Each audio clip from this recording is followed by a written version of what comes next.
Hi, everyone. The Bible story this week is about Jesus calling his first disciples to be fishers of people. And so we want to talk about, we're going to talk about our craft and our science lesson related to that.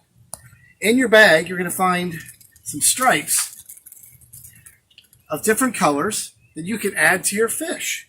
And so what I did to my fish was I put stripes vertically, like that. You can put them vertically, you can put them horizontally. In fact, I encourage you to go look online and Google with your parents tropical fish or fish with stripes and see the amazing hundreds of different ways that fish have stripes.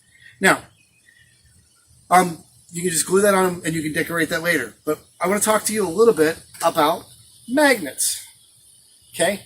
Now this magnet is called an alnico magnet. And we'll see, you guys can even try and say it, alnico. And it's called alnico because it's made out of three things: aluminum, nickel, and cobalt. And the cool thing about that is that aluminum is totally not magnetic. So if you have an aluminum can around your house and you try and put a magnet on it, it won't stick.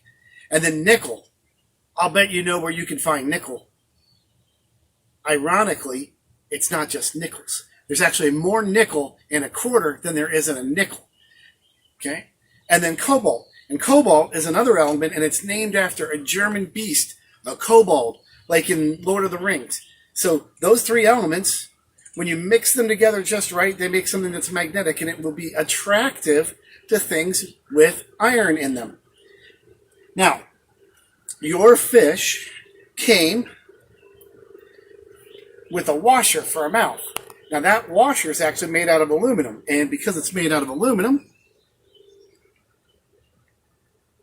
your magnet won't stick to it. So you want to take a binder clip or a paper clip and put it on your fish. So it's got something that is metal.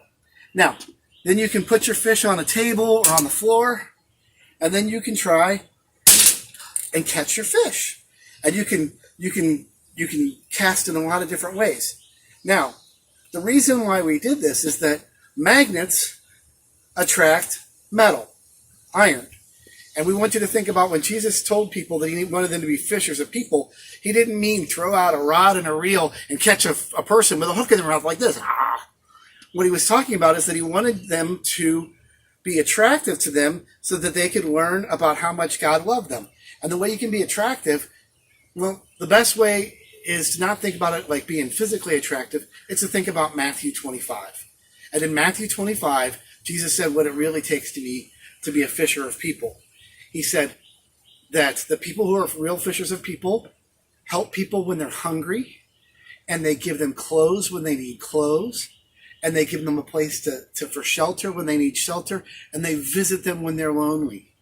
So the way that we can be fishers of people is to be really servants of Matthew 25 ministries, and that means that we're going to be attractive to people by helping them the way Jesus would help them. And to remind you of that, you can go fishing with your magnet on your fish hook as your fish hook, and you can catch your fish over and over again. You can catch a chair. You can catch all sorts of different things with this. But we want you to always think about being fishers of people by doing the right thing and doing what Jesus would do.